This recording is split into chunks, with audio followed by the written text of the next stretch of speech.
Hello and welcome to Voices of Parenting podcast. I am so glad you're here. My name is Mussi Diskin. I am an advanced nurtured heart approach trainer.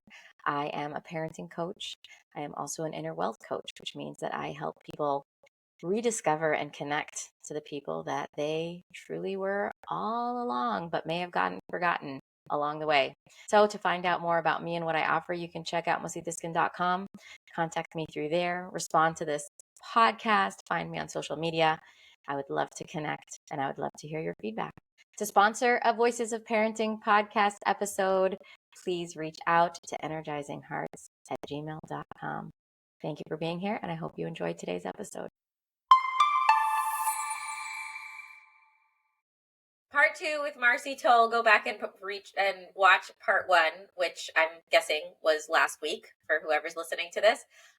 We kind of chatted in the middle, so we're going to get back to what we were talking about and continue with all the things that came up in the control conversation. But Marcie is sharing something that I was like, we got to get this on record. So we're recording. Just hop on in the conversation with us, and we'll flow back together. So I think just before we started recording again, I was just talking about a situation where something keeps happening that I don't like very much. And for whatever reason, I think it has to do with the dynamics of the relationship or whatever. It's just a hard one for me. I keep energizing the negativity. And then I'm upset with the other person's negativity, and I'm upset with myself. And I keep, why can't I next time for sure? I'm going to reset better. I'm going to pause. I'm going to take that beat, take that breath. And the next time it happens the same way every single time. So I had this revelation the other day that this isn't changing. Probably the way over this maybe is through it. And so I need to accept this thing about the other person in the relationship that I'm not particularly enjoying. And I need to be accepting of my lack of acceptance of that. And it's too new to know because it was just like last week, Mussi, but I'm hoping that that's going to be the thing that can maybe shift it. Again, going back to control. I'm not controlling it. I'm not controlling this other person. It's not changing. And in trying or wanting to control myself, I'm also not controlling myself very well, and yet I'm the only one who has any way to control me, right? And I'm the only one I can control, but I'm not even doing that. So maybe I just have to accept it. I just have to accept that this thing really annoys me and upsets me, and that's just how it is. So I'll get back to you and let you know. yeah, let me know. This is exciting because the way you phrase that, I think, pulls directly beautifully into what we were talking about before. That element, what we call baby steps as an intention in the nurtured heart approach, about the way that we see people, and I guess ourselves too. Fear, which I think is what so much of the time motivates our desire to control, because we don't want a certain outcome to happen. We're afraid of it. And so we want to do everything we can to make sure that outcome doesn't happen. What if the outcome's already here? Like, what if it's too late? What if it's already here? Well, then if it's already here, then I surrender. Then it's I have no choice. It's like you're falling off a cliff, or you're hanging on to the edge of the cliff. So you're white knuckling it, right? Like literally, your knuckles are white. You're holding on so tight and you're so stiff and you don't let go. But then what if you open your eyes and realize that you're not holding on to anything? You're actually free falling already.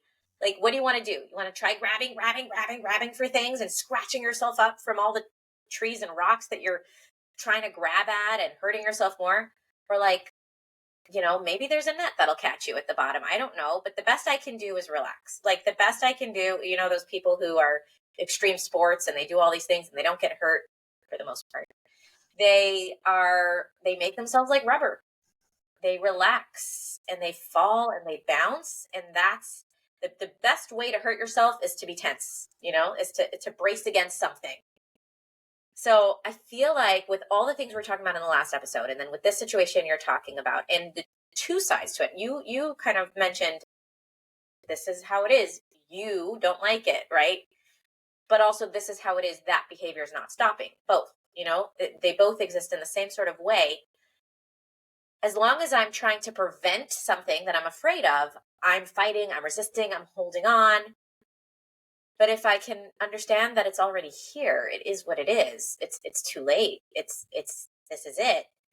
Now I can shift into actually purposeful, I don't know, problem solving, but like, what can I contribute in a realistic way that will set us up in this situation, in this very real situation, for the greatest amount of success within these new circumstances, within these new limits. So that's like with the kid we were talking about who's stealing candy or sneaking candy.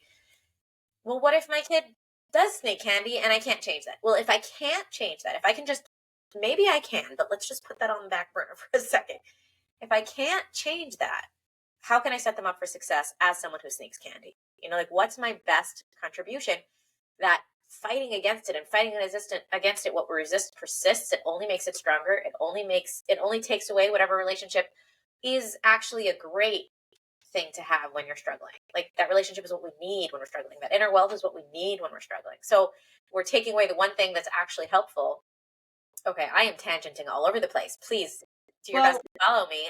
Yeah. So what I am pulling out that I think you're bringing to light really beautifully is, again, that idea what we resist persists, right? So by resisting this behavior in the other person, I am for sure fueling it. And by resisting my resistance to it, Yes. I'm unable to stop fueling it. So if I can just let go and accept that is the behavior that is, like you said, it's already here. It exists. That's what it is. Now I have the greatest possible chance of doing something about my own. And if I do something about my own behavior, it may or may not eventually have an impact on the other person. But maybe I don't need it to now because that's them, right? Well, that's the catch-22 of it, is that maybe there is. It's opening a door to a possibility that wouldn't have been there otherwise. And yeah, Right. they might not, but I don't need them to, so it's fine. I won't be disappointed. I don't need them to. That's the important part right Yeah. there. I don't need them to. So I want to bring this back to the baby step piece, is that the baby step piece in the deeper level of the baby step, the deeper intention of the baby steps is to meet someone where they're at, to lower that bar of expectation. Who is this person? Where are they coming from? I love the Ben video, guys. If you haven't taken a workshop, at least I think it's in the 6 hour. I don't think it's in the 3 hour. The Ben video with Celeste LC. Wow. Like the idea that without knowing who he is, he's a kid who has his head down in class, and that's who he is, and he doesn't engage and he doesn't do anything and he's not motivated, and then you hear a sentence about who he is, and he's a hero. He's a kid who is living and happy to be alive with nothing going for him. Yeah. Resilience and inner wealth, actually, that he love that video. alive. Yeah, well, I love it so much because I think, thanks for bringing that up. I didn't even think about it, but it's a perfect example of really what it is that we've been talking about, where on the outside, the behavior, if I'm the teacher in that classroom, I might think, that kid is so disrespectful. Look at him. He's just checked out. He doesn't even care what I have to say. He's got his head down on his desk. But then when he starts sharing about his life and what's going on for him, he's like, oh my goodness, the fact that kid even got himself to school today and showed up in my class, that's a miracle. So then if I can accept that his head's on my desk and it's not about me, now I can be looking for his greatness and build his inner wealth. Yes, I think a trigger, maybe not a trigger's definition, but something in, there's a word for, probably perfect word for what we're talking about, but it's when we expect one thing and it's something else, when things aren't as we expect, when things aren't where we think they should be. So if the expectation is this kid's head's on the desk, if the expectation is this kid's taking candy, if the expectation is, I don't know, this, there's so much negativity spewing from this person. If that's the expectation, then that's normal. Then they come to me with all their negativity and I'm like, Oh yeah, that's normal. This is what we do. Just like a 5-month-old can't walk. That's the whole idea of the baby steps. You don't expect a baby to walk. So when they take that first step, it's a miracle. You expect an adult to walk. So when they take their first step, it's not a miracle and you're not going to celebrate it because you're supposed to be able to walk. But a baby?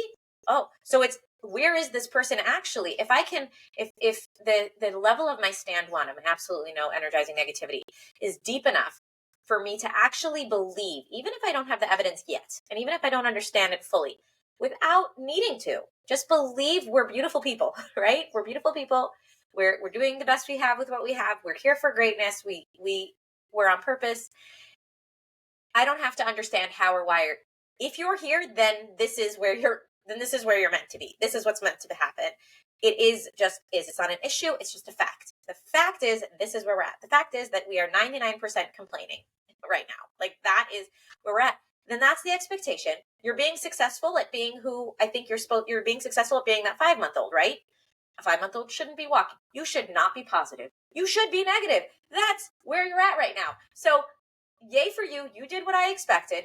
Now I'm open to seeing that baby step. I'm open to recognizing we just had a really nice conversation.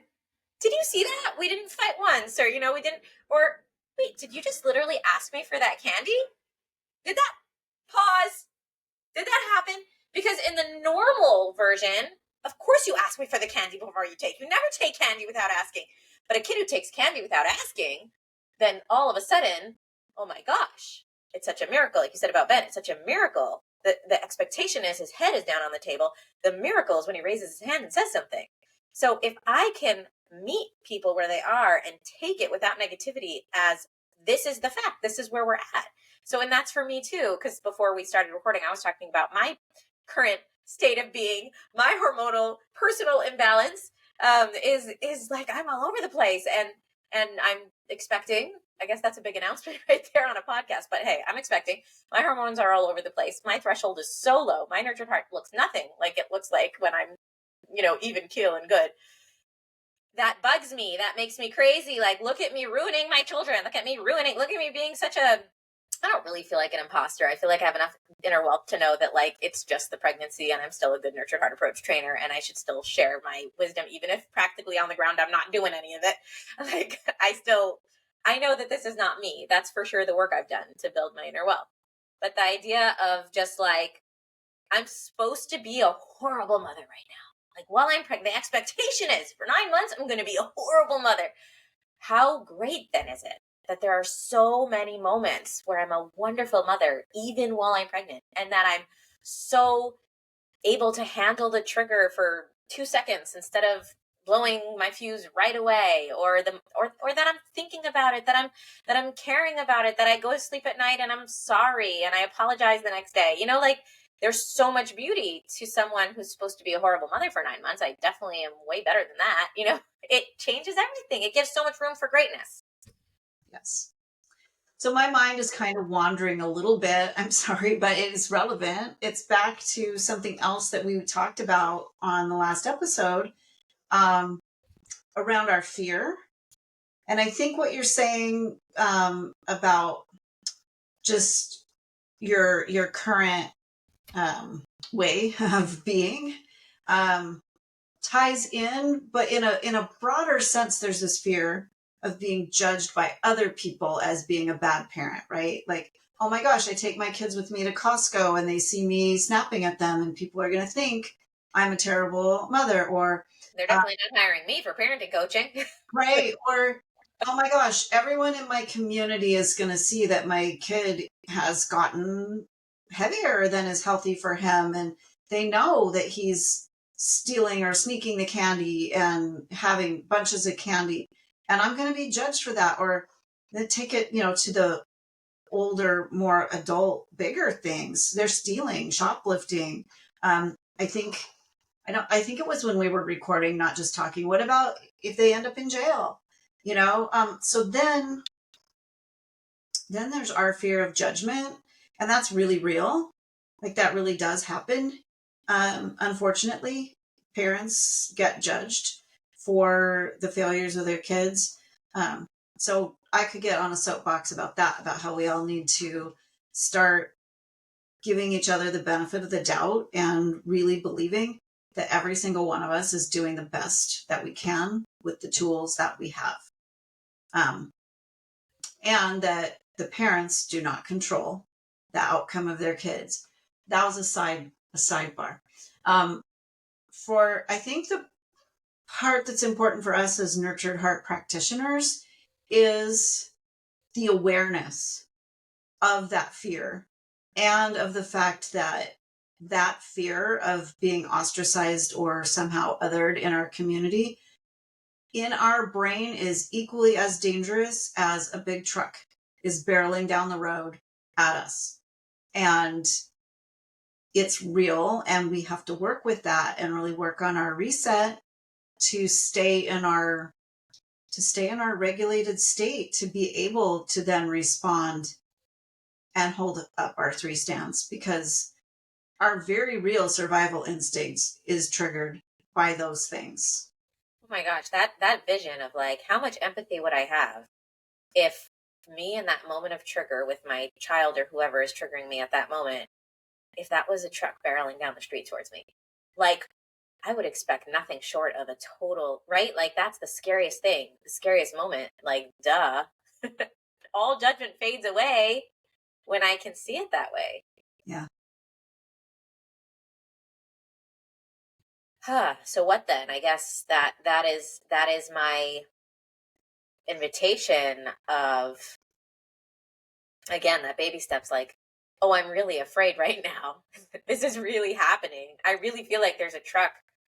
So before I start worrying about how I'm responding to other people or what I'm saying or not doing, like, let's take care of this. This is scared. Like, let's do this. Let's breathe in this energy. Let's go cry. Let's figure it out, like, for me, because this is scary for me. And what does someone need who's scared? What do I need when I'm scared? What supports me best when I'm scared?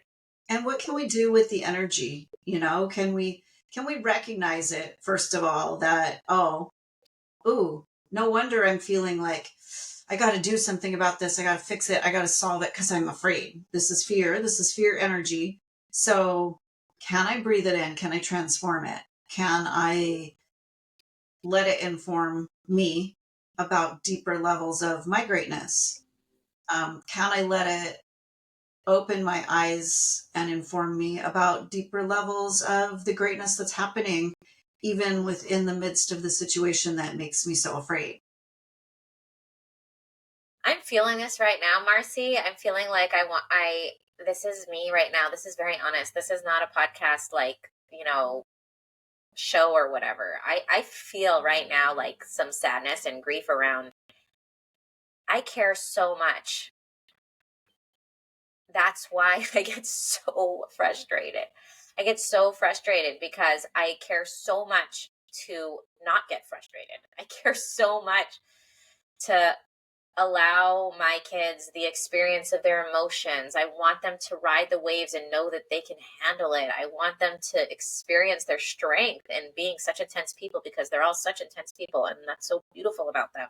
And that they are designed to navigate and use that intensity in gorgeous ways. I want that so much. And so I watch myself get tight or triggered or, afraid of the barreling truck, and I judge that, because the immediate response to that is, Mussi, that's not going to help them know that it's okay, because you're showing them it's not okay with your body language. You're showing them it's not okay by being tense. And then I'm so much tenser. Just right now inviting myself to reflect on what you just said and invite this energy in. And, like, I guess the greatness for me right now, right here, the next best step forward, the next thing for me to harness all this towards is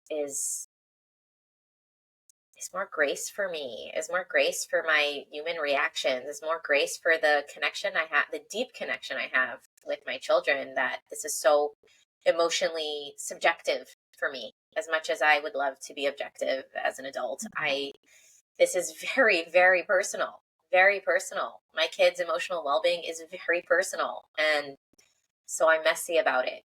And just grace for that.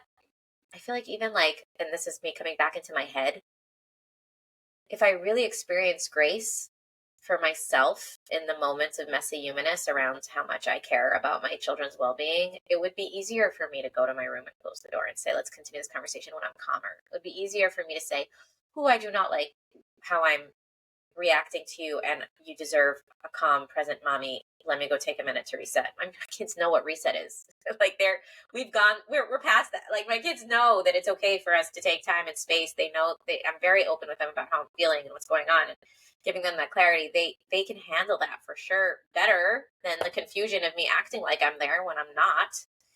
What if that grace for ourselves then opened up the door for us to be able to have and give grace to other people and to be kinder and more empathetic in our judgment of other people? Because I feel like a lot of that judgment that happens comes from our own fear. And if I can look at you and say, well, Mussi, you're doing this wrong and this wrong and this wrong, and I would not make those mistakes. So that terrible thing that's happening in your family, that experience you're having that you don't like, that's not going to happen to me. I'm Yep. safe because I'm not doing those things that you're doing. But if I could let go and give my own self grace and be okay with my own mistakes and how things come out, then I can give it to you. Yeah, because it's like, who's better than who? Like, Right. I think that's like, and it's such a beautiful space to come into a relationship with, that humility of like, just like, where we are who we are. Like, who are we fooling? Like, what? We're all doing the best we can. We're all doing the best we can. We really are. And I feel grateful for this little reset at this end of this video for me personally, because again, I don't know. I'm not even going to have expectation of like, I'm going to do this better when my kids get home from school, because that's just setting myself up for being upset at myself if I don't. Like, Mm-hmm. I either will or I won't. But that what I can taste, in that space of grace is maybe something like, my child comes to me with all this negativity, and my response is like, maybe I clam up and I get angry and I get frustrated, and I want them to see the positive, and I want them to be more grateful, and I want to like, preach the gratitude they should be having. And like the grace for me in that moment of like, yeah, you really care. This is really hard for you, Mus. Like, it's hard for you to watch your kid be so negative. To like just maybe give a hug and say something like I can feel this happening, just like leaning in and being like, this is really hard for both of us, because this is hard for me too, because I want to fix everything and I can't. I want to make everything better. I want everything to go away. I hate that you're having such a hard time. And it just is a hard time. So how can I be here for you? Like, just like admit it, acknowledge it, embrace it, and go with it. Use it, if anything, to lean in closer, be more honest, because I do let them know that what all this is coming from is actually care for them. Like, so if I can get to that level in me, then I can share that with them. Then that's so beautiful. Well, let's see what happens. Let's see if we What can both happens? be accepting of what's already here. Yeah. This was so beautiful, Marcie. Thank Oh, you. thank you. Thank you, audience, for giving us the opportunity to have these conversations. Thanks for listening, so that there's a reason to keep recording. And on to the next moment, right? We'll see what comes. That's it. That's all we can do. Yeah. All righty. Hey, wait, don't go yet. Take a minute to find the beautiful quality that you have, that you appreciate about yourself.